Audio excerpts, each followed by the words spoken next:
Hello everyone, digital logic ডিজাইনের আজকের লেকচারে আমি ফজর রবি ফ্রি সিসি লার্নিং চ্যানেলের পক্ষ থেকে সবাইকে জানাচ্ছি স্বাগতম। আজকে আমরা ন্যান্ড গেটের প্রপার্টিজ এ টু জেড যা কিছু আছে তার সবকিছু সম্পর্কে আলোচনা করব। তো আমাদের লার্নিং এজেন্ডাগুলো হচ্ছে ন্যান্ড গেটের logic symbol, at the same time এটার যে প্রপার্টি, আমাদের যে ইকুয়েশন এবং টাইমিং ডায়াগ্রাম, বিভিন্ন বুলিয়ান অ্যালজেব্রার সাথে সম্পর্কিত যে প্রপার্টিগুলো এবং লাস্টলি পিন কনফিগারেশন নিয়ে কিন্তু আমরা আলোচনা করতে যাচ্ছি। তো প্রিভিয়াস লেকচার অলরেডি কিন্তু আমাদের যে নর গেটের এ টু জেড এবং অ্যান্ড, অর এবং নট, এই বেসিক যে গেটগুলো ছিল সেগুলোর প্রপার্টি সম্বন্ধে নিয়ে কিন্তু আমরা আলোচনা করেছি ইন ডেপথে। যদি না দেখে থাকেন অবশ্যই সেই ভিডিওগুলো দেখে নেবেন। আর ফর দ্য ফার্স্ট টাইম যারা আমাদের চ্যানেলে আসেন তাদেরকে বলছি অবশ্যই আমাদের চ্যানেল সাবস্ক্রাইব করে নেবেন। সাবস্ক্রাইবার আমাদের চ্যানেলের জন্য খুব বেশি জরুরি এবং সাবস্ক্রাইবারই আমাদের চ্যানেলের প্রাণ শক্তি। তা আমরা আমাদের আলোচনায় চলে আসি ন্যান্ড গেট। তো ন্যান্ড গেট হচ্ছে আমাদের ডিজিটাল লজিক ডিজাইনে বা ডিজিটাল ইলেকট্রনিক্সে ব্যবহৃত বহুল প্রচলিত একটা গেট, যেটাকে ইউনিভার্সাল গেটও বলা হয়ে থাকে। এবং এই গেট দিয়ে কিন্তু অন্য যে কোনো গেটকে খুব সহজেই কিন্তু রিপ্লেস করা যায়, এই জন্য এটাকে বলা হয়ে থাকে ইউনিভার্সাল গেট। তার মানে কি, আমার হাতে কোনো গেট নেই কিন্তু আমি চাইলেই কিন্তু এই ন্যান্ড গেট দিয়ে, আবার প্রিভিয়াস লেকচারে যে নর গেট, এই দুইটা গেট দিয়ে কিন্তু যে কোনো গেটকে আমরা রিপ্লেস করে ফেলতে পারি। তো যাই হোক, আমরা আমাদের আলোচনায় আসি যে আমাদের ন্যান্ড গেট তার মানে হচ্ছে এটা কিন্তু কিভাবে কাজ করে থাকে। সাপোজ আমাদের যে বুলিয়ান ভেরিয়েবল এক্স এবং ওয়াই ইনপুট আকারে আসলো, তো এখানটাতে কি ঘটবে আমরা জানি যে এন্ড এর কাজ এটা গুণ। তো গুণ হওয়ার পরে সে রেজাল্টটা কি হয়ে যাবে, সাথে সাথে যে একটা বাবল চিহ্ন দিয়ে দিচ্ছি, তার মানে এখানে এসে কিন্তু ভ্যালুটা, এই যে গুণ ছিল, গুণের ভ্যালুটা কিন্তু ধম করে ইনভার্ট হয়ে যাবে বা উল্টা হয়ে যাবে যা ছিল। তো এইটাই কিন্তু আসলে আমাদের ন্যান্ড গেট এই প্রপার্টি নিয়ে কাজ করে থাকে যে কি হতে পারে, একটা কাজের ওয়ে হচ্ছে এন্ড ইনভার্ট। তার মানে কি হচ্ছে, ফার্স্টে গুণ হবে, দেন হচ্ছে এটা ইনভার্ট হয়ে পুরো কাজটা করবে। আরেকটা যেটা হয় সেটা হচ্ছে যে আমাদের ইনভার্ট অর দিয়েও কিন্তু আমরা ন্যান্ডের কাজ করতে পারি। কিরকম আমি একটু দেখে নেই। সেটা হচ্ছে সাপোজ আমার কাছে একটা অর গেট আছে কিন্তু ভ্যালুগুলো কি হবে, ইনভার্ট হয়ে আসবে। লাইক আমি কয়েকটা ভেরিয়েবল নিচ্ছি X Y Z. So X Y Z যদি ইনপুট নেই তাহলে কি হচ্ছে, ভ্যালু কিন্তু এখানে বের হচ্ছে কিরকম, যে ফাংশনটা আমাকে কি দিচ্ছে যে X prime plus Y prime plus Z prime. এটা আসলে কি, আমাদের ডি মর্গানস ল যদি অ্যাপ্লাই করি, A prime plus B prime plus C prime সমান কি, A into B into C এর হোল প্রাইম। তাহলে কি হচ্ছে, X into Y into Z এর হোল প্রাইম। তাহলে কি হচ্ছে, এই যে একটু আগে যেটা বলছিলাম গুণ করে ইনভার্ট করা, এখানে কিন্তু সেই সেম কাজই হচ্ছে। কিন্তু আমরা আমাদের ইকুয়েশন নিয়ে এত ঝামেলা না যে, এত জটিলতা না যে, আমরা মোস্ট অফ দ্য কেস যেটা করে থাকি এন্ড ইনভার্ট, যেটা ন্যান্ডের কাজ করে থাকে, এটা দিয়ে কিন্তু আমাদের কাজটা শেষ করে ফেলবো। তো এই জন্যই আমরা আমাদের ট্রুথ টেবিল নিয়ে দেখি যে ট্রুথ টেবিল কি বলে। আমাদের যদি দুইটা ভেরিয়েবল নিয়ে কাজ করে থাকি, লাইক এক্স এবং ওয়াই আমাদের হাতে থেকে থাকে, তাহলে এই ফাংশনটা হবে f equal to X into Y হওয়ার পরে যা তার প্রাইম। তাহলে বুলিয়ান অ্যালজেব্রা অনুসারে এদেরকে আগে গুণ করব, গুণ করার পরে তারপরে বাইনারি যে আমাদের কাজ করা সেগুলো করব। তাহলে কি হচ্ছে, 0 এবং 0 গুণ করলে 0, উল্টা করলে 1, 0 এবং 1 গুণ করলে 0, রিভার্স হয়ে গেলে 1, 1 এবং 0 গুণ করলে 0, রিভার্স হয়ে গেলে 1, 1 এবং 1 গুণ করলে 1, রিভার্স করলে 0।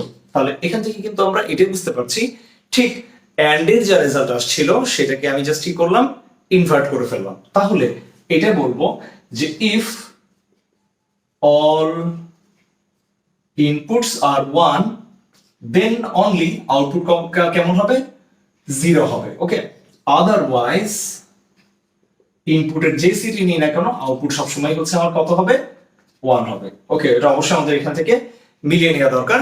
তো এটাই কিন্তু আমাদের ট্রুথ টেবিল বলছে যে ট্রুথ টেবিলের কাজ কিন্তু মোটামুটি এইভাবেই হচ্ছে, বিভিন্ন ভেরিয়েবলের জন্য সে কিন্তু এইভাবেই কাজ করছে। তো আমরা আমাদের যেই বুলিয়ান অ্যালজেব্রার সাথে সম্পর্কিত যেই প্রপার্টি গুলো আছে,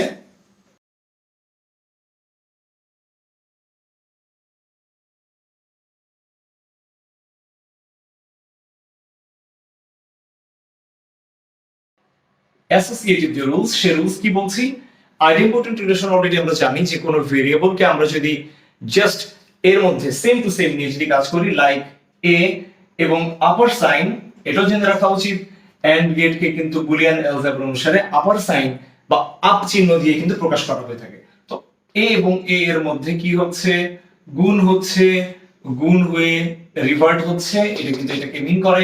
তাহলে আমি জানি দুইটা এ এবং এ কে যদি গুণ করি তাহলে একটা ফিরে আসে, সো এ এর প্রাইম। তাহলে আমরা কি আমাদের যে ভেরিয়েবল নিয়ে শুরু করেছিলাম এই ভেরিয়েবল তাকে কি ফিরে পাচ্ছি, না পাচ্ছি না। তাহলে এটা আইডেম্পোটেন্ট প্রপার্টি গ্রহণ করছে না।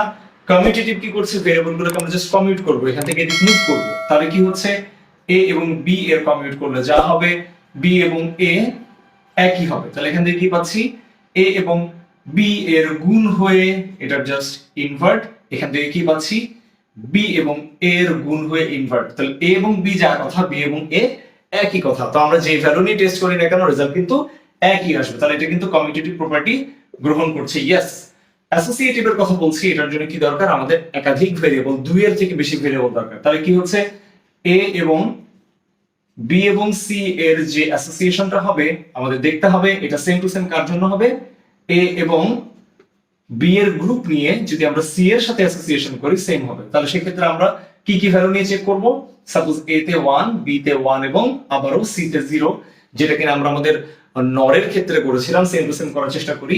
তাহলে এটা দিচ্ছি 1 এবং বি এবং সি এর জন্য 1 এবং 0 রেজাল্ট হবে। আর এখান থেকে কি হচ্ছে 1 এবং 1 এর একটা ন্যান্ড হয়ে সেটা 0 এর সাথে রেজাল্ট করবে। তাহলে আমরা কি জানি যে 1 এবং 0, 1 এবং 0 সেখান থেকে আমরা কি পাচ্ছি, ন্যান্ডের রেজাল্ট 1 পাচ্ছি।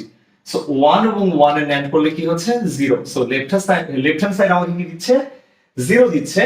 এবং এই পাশ থেকে আমি কি পাচ্ছি, 1 এবং 1 যদি হয় এখান থেকে 0, 0 এবং 0 যদি আমরা ন্যান্ড করি সেখান থেকে কি পাচ্ছি, 1 পাচ্ছি। So left hand side right hand side যেহেতু সেম হচ্ছে না তাহলে বলবো এটা অ্যাসোসিয়েটিভ প্রপার্টি ফলো করছে না, নো। তাহলে আমরা কিন্তু চাইলে এটাকে এইভাবে না করেও কিন্তু বুলিয়ান অ্যালজেব্রা দিয়ে ভেঙে ভেঙে লজিক সার্কিট দিয়ে তাও কিন্তু দেখতে পারতাম, কিন্তু রেজাল্ট কিন্তু এক আসতো না। এটা অবশ্যই ডিফারেন্ট আসবে, কারণ আমাদের NAND গেট অ্যাসোসিয়েটিভ প্রপার্টি গ্রহণ করে না। তো NAND গেটের যে টাইমিং ডায়াগ্রাম বা ওয়েভ ফর্ম ভালো মতো আঁকার জন্য যেটা করতে হবে, সবচেয়ে বেশি পরিমাণে যেটা আউটপুট আসে সেটা ইগনোর করে যেটা কিনা সবচেয়ে কম রেজাল্ট আসছে সেটাকে আগে ফোকাস করাটা ভালো। তাহলে কি করব, দেখতে পাচ্ছি 1 1 এর কম্বিনেশনে শুধুমাত্র 0 আসে, বাকি সবগুলো 1। তাহলে ওই যে যেগুলোতে আমরা কি বলছি 0 সেটাকে ফোকাস করব, দুইটা 1 হলে 0। তাহলে দেখি এখানে আমরা আমাদের যে x এবং y দুইটা ইনপুট নিচ্ছি, সেখানে আমাদের ডিজিটাল পালস আকারে এদেরকে আমরা প্রকাশ করছি সিগন্যাল এলিমেন্টের জায়গাতে। তো আমরা বলছি যে এখানটাতে কি বললাম, যে যে সকল জায়গাতে 1, দুইটাই 1 হলে 0, তাহলে এই যে দুইটা 1 দেখতে পাচ্ছি, তাহলে এখানে কি হবে, রেজাল্ট যা আউটপুটের রেজাল্টটা এখানে আমরা 0। এখানে দুইটা 1 দেখতে পাচ্ছি, তাহলে এখানেও হবে 0। বাকি আর দুইটা at the same time active high নেই, বাকি সবগুলো মোটামুটি মিক্স আপ করা। তাহলে বাকি সবগুলো কি হবে, আমার 1 হবে। তাই এগুলোকে আমি এখান থেকে কি করব, এটাও দেখতে পাচ্ছি এটাও হাই হবে, এবং এখানটাতে কি ছিল, এখানেও হাই হবে। তাহলে আমরা এটাকে যদি মিলিয়ে দেই তাহলে মোটামুটি এইটাই পাচ্ছি আমরা আমাদের যে কাঙ্ক্ষিত যে ওয়েভ ফর্ম NAND গেটের জন্য। তো এখন আমরা আমাদের যে পিন কনফিগারেশন এটার জন্য 2 ইনপুট এবং 3 ইনপুট NAND গেট বহুল ব্যবহৃত পিন কনফিগারেশনটা দেখে নেব। তো এখন আমরা বিভিন্ন ধরনের NAND গেটের পিন কনফিগারেশন দেখব, 2 ইনপুট এবং 3 ইনপুট। তাহলে 2 ইনপুট NAND গেট আমরা যেটা এখানে রেখেছি সেটা হচ্ছে 74HC00, যেটা কিনা আমাদের খুবই পরিচিত TTL ট্রানজিস্টর লজিক ফ্যামিলির আইসির অন্তর্ভুক্ত।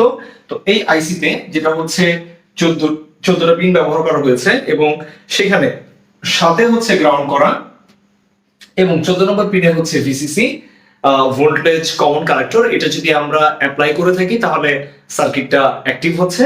তো সেই ক্ষেত্রে আমরা দেখতে পাচ্ছি এটাও কিন্তু আমাদের কোয়াড পোল, মানে হচ্ছে 4টা আমাদের গেটের কাজ করছে, তার মধ্যে এই একটা এখানে আমরা দেখতে পাচ্ছি আউটপুট পাচ্ছি এখানে Y3 তে এবং Y4 এ। তাহলে কি হচ্ছে 1 এবং 2 পিনে যদি আমরা আমাদের ইনপুট x এবং y দিয়ে থাকি, তাহলে কি হচ্ছে কমনলি যদি একটা দেখার চেষ্টা করি, y1 এ এসে আমরা x into y এর গুণ হয়ে তার যে প্রাইম হওয়ার কথা সেটা পাবো। এট দ্য সেম টাইম সেম কাজটা আমরা কিন্তু এখানেও পাবো, যে 10 9 এবং 10 ইনপুট দিলে 8 এ আউটপুট পাচ্ছি, 13 এবং 12 তে ইনপুট দিয়ে 11 তে পাচ্ছি, এবং এট দ্য সেম টাইম এখানে দেখতে পাচ্ছি 4 এবং 5 ইনপুট দিলে আমরা 6 এ আউটপুট পাচ্ছি। তো আমরা যখন 3 ইনপুট একটু বড় বুলিয়ান ফাংশনকে প্রসেস করতে চাই তখন কিন্তু আমাদের 3 ইনপুট NAND গেট কিন্তু খুব বেশি প্রচলিত, ব্যবহার করা হয়ে থাকে কম বেশি। তো সেটা কিভাবে কাজ করছে দেখি, যে আমরা সেই ক্ষেত্রে ব্যবহার করে থাকি CD4023 যে পিন, মানে এই যে আইসি, সেটা কিনা আমাদের 3 ইনপুট NAND গেট, এবং এটা হচ্ছে CMOS family, complementary metal oxide semiconductor, এই লজিক ফ্যামিলির অন্তর্ভুক্ত।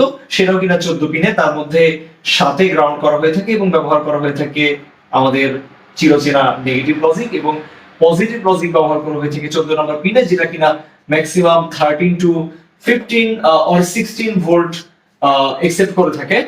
এবং সেখানটাতে আমাদের আউটপুট আসে হচ্ছে তিনটা যে গেট, তিনটা গেট থেকে আউটপুট পাই, তার মধ্যে একটা আউটপুট পাই হচ্ছে আমাদের 6 নম্বর পিনে, আরেকটা আউটপুট পাই হচ্ছে আমাদের 9 নম্বর পিনে, এবং আরেকটা হচ্ছে 10 নম্বর পিনে। সাপোজ আমরা আমাদের একটা আউটপুট পেতে যাচ্ছি, ট্রাই করে দেখি যে আমাদের Q2 থেকে আমরা আউটপুটটা বের করে নিয়ে আসবো, তাহলে যেটা হবে 8 নম্বর পিন যেটা C2, সাপোজ এখানে দিয়ে দিলাম আমরা আমাদের X, এবং আমরা আমাদের B2 তে দিয়ে দিচ্ছি Y, এবং আমরা আমাদের A2 তে দিচ্ছি Z। তাহলে যেটা হচ্ছে এখানে খুব সিম্পলি আমাদের আউটপুট Q2 তে এসে আমরা কি পাচ্ছি, X, Y এবং Z এর গুণ হয়ে তার যে ইনভার্ট হওয়ার কথা সেই রেজাল্টটা কিন্তু আমরা এখান থেকে পাবো। তো ফাইনালি আবারও একবার বলি যে NAND গেট হচ্ছে ইউনিভার্সাল গেট, যেটা দিয়ে কিনা যে কোনো গেটের অপারেশনকে আমরা রিপ্লেস করে ফেলতে পারবো খুব ইজিলি।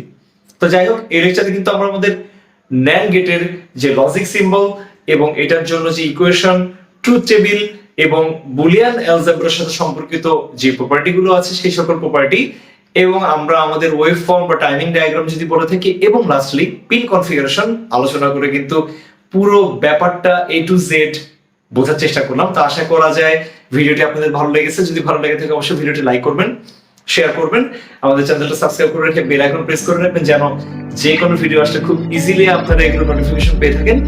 নেক্সট লেকচারে আমরা ভিন্ন কোনো টপিক নিয়ে আলোচনা করবো। ততক্ষণ পর্যন্ত সবাই ভালো থাকবেন, সুস্থ থাকবেন। আজকের লেকচার এই পর্যন্তই।